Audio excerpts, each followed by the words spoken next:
TRIPPIE REDD has just been sentenced to life, in prison for the murder of 6ix9ine's girlfriend. Honestly, fans aren't too shocked. He had been stalking and threatening 6ix9ine's family for some time. Oh no, we definitely got footage at this mom crib.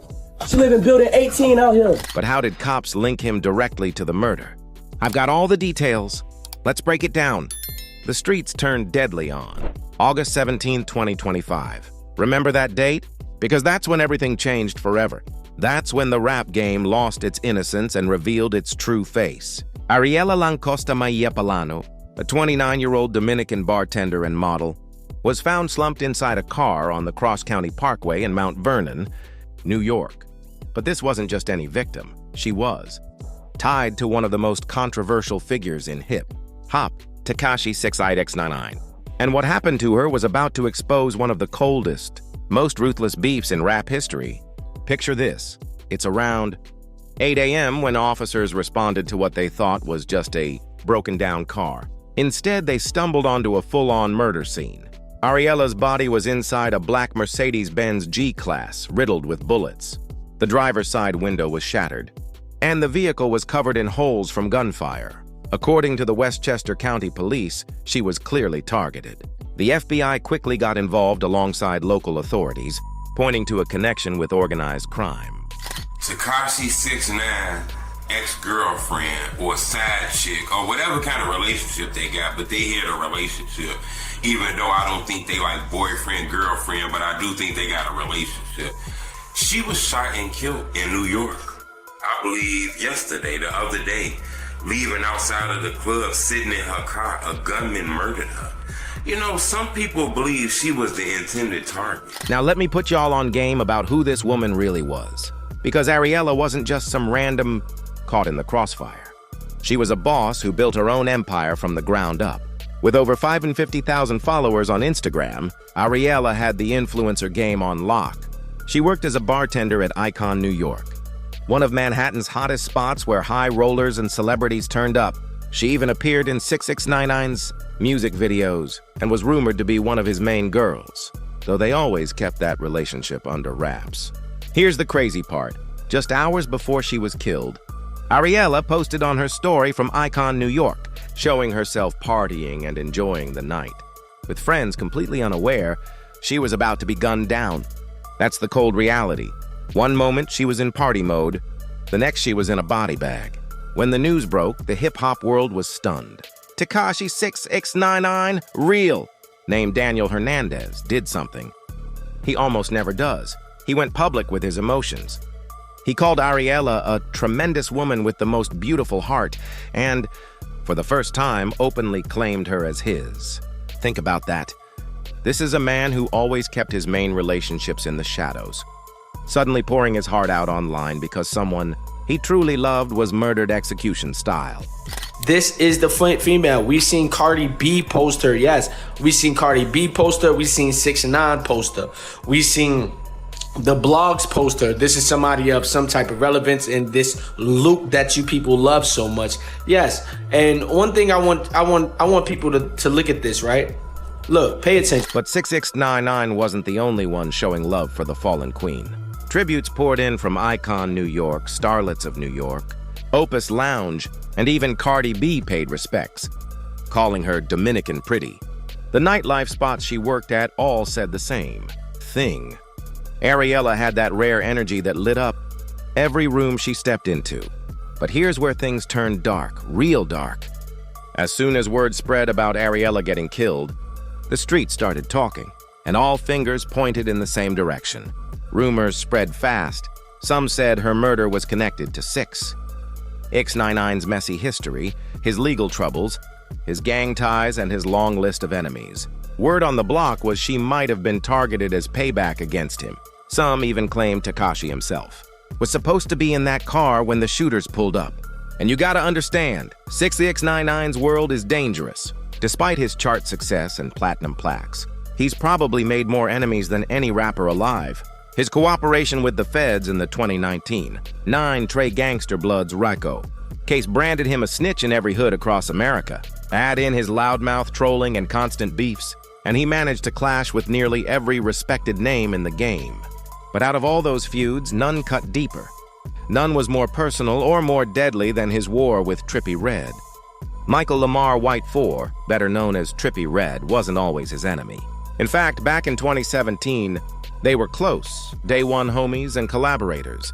Together they dropped tracks like Poles 14, 6ix9ine, and OE Under Strange. Entertainment during the peak of the SoundCloud wave. Those songs helped put TRIPPIE on the map and gave 6ix9ine his first real buzz in the rap game. But that brotherhood didn't last long. The first cracks showed in August 2017, when disturbing allegations about 6ix9ine's 2015 case surfaced. Accusations that he used a child in a sexual performance. When Twitter accounts started exposing the details about a 13-year-old girl, TRIPPIE cut ties instantly. In a now-deleted Instagram video, he made it clear 1400 don't promote pedophiles. That one line ended their friendship and started a war. From there, things spiraled out of control. On November 11, 2017, TRIPPIE was jumped at a New York hotel by one of 6ix9ine's shooters. He went live on Instagram right after, accusing Tekashi of setting him up and calling him every name in the book. Weirdo, rapist, and worse. Later, during his 2019 federal case, 6ix9ine admitted under oath that he ordered the attack because he was jealous. TRIPPIE got signed to their label first. Through 2018, the beef only escalated. Both traded shots on social media, both dropped diss records. TRIPPIE released I Kill People, featuring Chief Keef and Tado, straight. Disrespect aimed at 6ix9ine. But the wildest moments came during their Instagram live battles. The entire internet tuned in to watch them go at each other with pure, unfiltered hatred, crossing lines by bringing up dead homies, families, and every insult in the book. You said my dad, homies. What are you talking about? What up, Black D? Who are you talking about, bro? What you mean what I'm talking about? What dad homies you talking about? Nigga, all your dad homies, nigga, I don't give a fuck who I'm talking about. All them niggas. Fuck Who you talking about? You Who you ain't your talking dad about? homies. What are you talking about? I'm gangster like that. I'm gangster like that. Oh, you gangster. You know I'm gangster like that. Where you at? I'm in Brooklyn. What the fuck you mean where I'm at? I'm in Brooklyn. Nigga. Where I'm Alright, at. stay less. Stay in Brooklyn. I'ma stay in Brooklyn. Alright, bet. Stay less. You on the way. Yo, Trippie, listen, You on the Michael way. White. Fuck Michael. This wasn't just some regular rap beef. This was personal. This was street. And you could tell both of them wanted the other dead for real. Things hit a whole new level of disrespect when 6ix9ine crossed the ultimate line. He told TRIPPIE REDD, "Fat your dead homies." In hood culture, that's the most disrespectful thing you can say. Bringing up someone's dead people is basically asking to get smoked. At that point, it was clear. This beef wasn't about music anymore. It had turned into real-life murder business. Alright, stay less. Stay in Brooklyn. I'ma stay in Brooklyn, nigga. Alright, bet. Stay less. You on the way. Yo, Trippie, listen, You on the Michael way. White. Fuck Michael. You and your dad homies, nigga. I'm talking about nigga, stay there, nigga. Of course I'm gonna stay here, nigga. Motherfucker, you and your dad homies. What you think, I'm pussy? You and your dad homies, nigga. But the most messed up part about their beef was how it had already spilled into real street violence. In federal court, 6ix9ine testified that his crew followed TRIPPIE from a video shoot to his hotel, where Anthony Harv Ellison punched TRIPPIE in the mouth. Think about that. This wasn't just words anymore. He had crossed the line from talking tough to putting hands and feet on his enemy. Things got even more toxic when they started dragging women into the feud. In September 2018, 6ix9ine posted videos with TRIPPIE's ex, Alicia Tyre, basically flaunting that he was messing with her and using it to clown TRIPPIE. The love triangle drama exploded again in June 2020, when Alec posted old footage of herself in bed with 6ix9ine, while his ex-manager, Shotty, snapped photos of the scene. This came right after 6ix9ine got out of prison in April 2020 and immediately reignited his trolling against TRIPPIE. The psychological warfare between these two wasn't just petty, it was twisted. And every Instagram live battle made it obvious. The hatred was real. The animosity was raw, and this was no publicity stunt. This was a street feud that kept getting more dangerous with every move. On East Side Fire, non-motivated brim, nigga. Say it with your chest, push ass boy. You know that. You a bitch, bro. and you will not put hands to me, my nigga. Stop acting like you really about this life, bro. I gave you your hit, nigga. I made you, bro. Everything you do, I get a check from you. As news of Ariela's murder spread through every hood and trap house, the streets couldn't help but connect the dots. Had the deadly beef between 6ix9ine and TRIPPIE REDD finally reached its most tragic conclusion? The timing seemed too perfect, the hatred too deep, and the history of violence too real for this to be just a coincidence. The streets don't lie. When we left off, we laid out the bitter foundation of their beef and the cold-blooded murder of someone close to the rainbow-haired snitch. But what went down between these two in the years leading up to Ariela catching those bullets reveals a disturbing pattern of threats, escalating violence, and obsessive behavior that shows just how far this war had really gone. Let's dive deeper into the most menacing chapters of their feud. Because what I'm about to show you proves this wasn't just rap drama. This was real street business that was bound to end in bloodshed. One of the most chilling pieces of this feud came out during TRIPPIE REDD's Instagram live sessions, where he made threats that, looking back now, sound a lot more serious than anyone realized at the time. In one particularly wild video from 2019, TRIPPIE crossed every line of street respect when he made statements about 6ix9ine's family. Oh no, we definitely got footage at this nigga mom crib. She live in building 18 out here. Real talk. This wasn't just some internet tough guy act.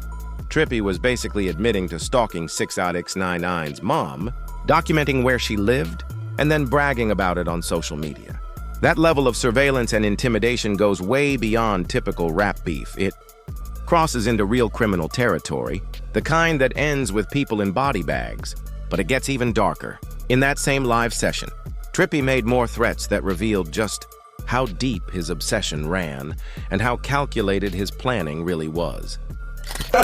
Building 18 out here, you Lucas, dig? And if you try me again, cause you know I'm hacking that phone that I got, right? I'm in that bitch. It's over. Yeah, we know. I'ma know everything. The niggas right. I'ma know all that. Hold up, let that sink in. TRIPPIE was claiming he hacked into 6ix9ine's phone and was monitoring all his communications. That's not just trolling, that's cyberstalking. And digital surveillance at a level of premeditation that's downright terrifying. When you think about what eventually happened to Ariela, and the threats didn't stop there. TRIPPIE kept escalating, making detailed claims about pulling up to 6ix9ine's mother's house with straps, blasting his hit song Gummo, and bringing armed shooters with him. These weren't just empty words. They were detailed confessions of real criminal activity happening in real time. Where the light at, B? Where the light at, son? We in Brooklyn. I pulled up to this mama crib last night and bumped gum on, nigga. I pulled up to this, hey, you know that address he was trying to give y'all his interviews? I pulled up to this mama crib and bumped gum on, with the straps out, blowing big dope. Don't think you don't got footage, you just ain't stupid. The implications of this street confession are terrifying. TRIPPIE admitted to pulling up at 6ix9ine's mom's house with guns, blasting Tekashi's own music, as some twisted form of psychological warfare, and recording the entire thing.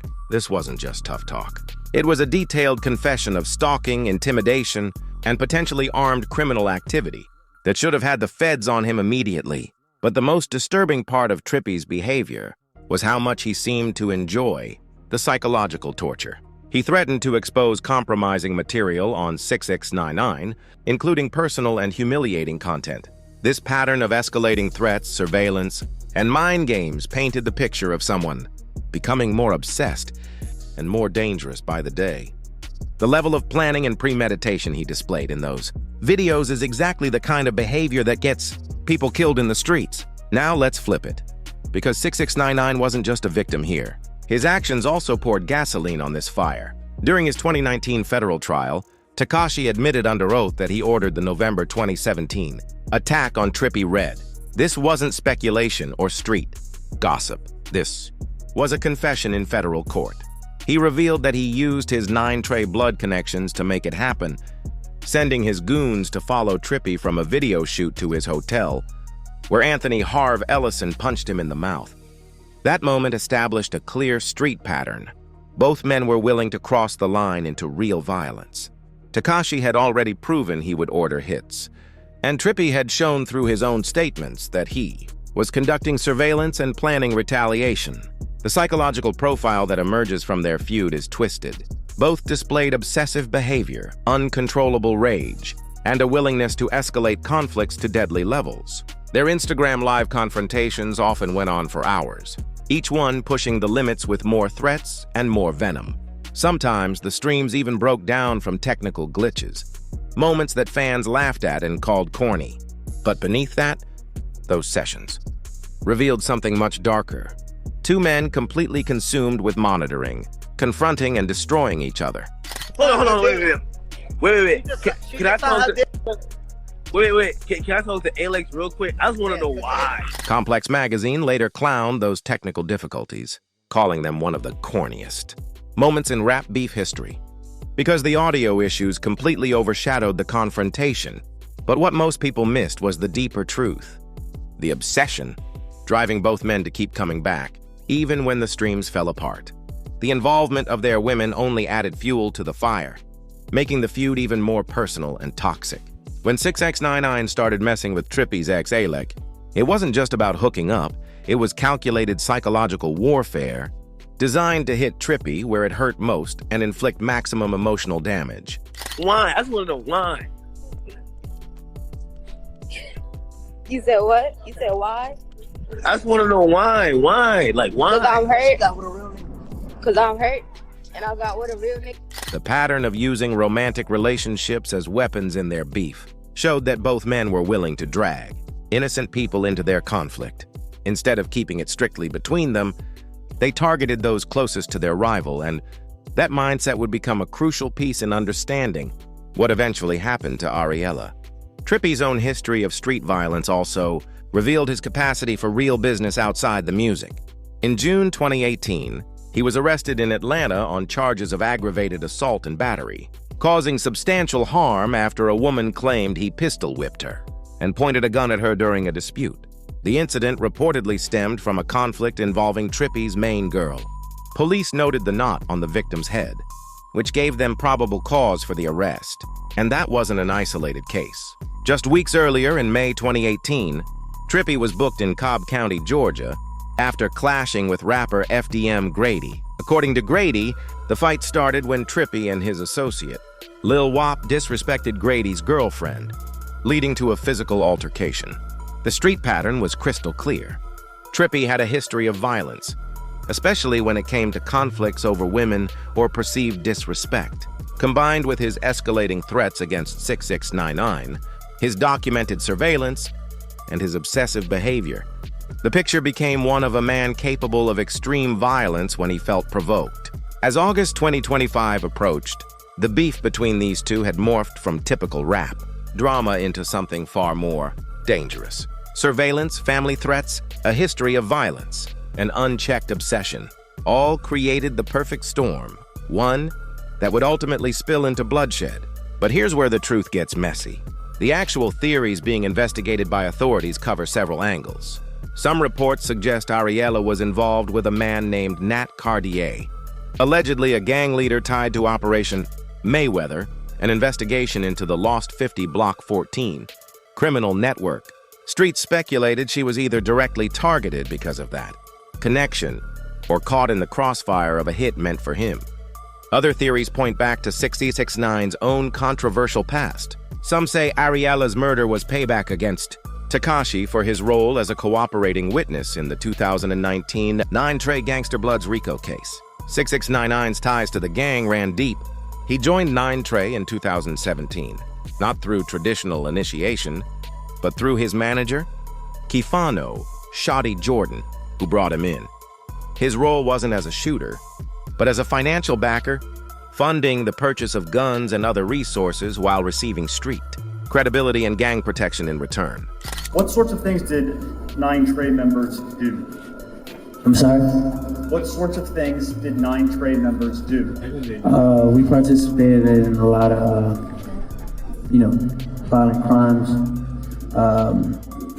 robberies, assaults, drugs, sorts of that nature. Mr. Hernandez, do you recognize anyone in the courtroom who was a member of 9 when you were a member? Yes. But here's the cold reality of what 6ix9ine was really about. He used these streets to boost his career, filming music videos like Gummo with 9 members draped in red bandanas, creating what he called a full red aesthetic. He even testified, "I knew I had a formula. That's what people liked." Basically, he admitted he was using their street credibility as a marketing tool. The relationship started falling apart when internal gang politics got messy. 6ix9ine described tensions within 9 including disputes between different factions and leaders. But the real breaking point came in July 2018, when Anthony Harv Ellison and an accomplice kidnapped and robbed him, pistol whipping him and stealing over $365,000 worth of jewelry. 6ix9ine managed to escape by sprinting through Bedford-Stuyvesant and seeking help from a stranger to reach a police precinct. That kidnapping showed him his so-called brothers in 9 were willing to rob and possibly kill him, setting the stage for his ultimate betrayal. When 6ix9ine was arrested in November 2018 on federal racketeering charges, he faced a potential minimum sentence of 47 years. The very next day, he decided to cooperate with federal prosecutors, pleading guilty to 9 counts and agreeing to testify against his former associates. The scope of his cooperation was unprecedented in hip-hop. He testified for 3 days in September 2019, giving an insider's perspective on 9's structure, operations, and criminal activities. He detailed shootings, robberies, assaults, and drug trafficking, explaining how the gang used violence to retaliate against rivals and protect business. But the most shocking part came when 6ix9ine started naming names. He claimed rappers Cardi B and Jim Jones were 9 members and testified that TRIPPIE REDD was part of the 59 Brims, a rival blood set. His testimony helped secure convictions against multiple 9 members. Anthony Ellison was sentenced to 24 years. Aljamiah Nuke Mac got 17 years. And Kafano Shotty Jordan received 15. 9 members reacted exactly how you'd expect. In court, Shotty said, 6ix9ine broke every code. But I forgive the little. After all that, it's all good. Treyway still stands strong. Wiretap conversations revealed others weren't so forgiving, with Jamal Mel Murda Jones saying, "We created you," and promising 6ix9ine would get what was coming. In December 2019, 6ix9ine was sentenced to just 2 years, with 13 months credited as time served, along with a $35,000 fine, 5 years of supervised release, and 1,000 hours of community service. Due to his asthma and COVID-19 concerns, he was released to home confinement in April 2020. But here's where it all connects to Ariela's murder and the ongoing violence. 6ix9ine's cooperation didn't just anger 9 It sent shockwaves through the entire hip-hop world. That snitch label didn't just wreck his reputation. It made him a target for every street who wanted to make a name for themselves.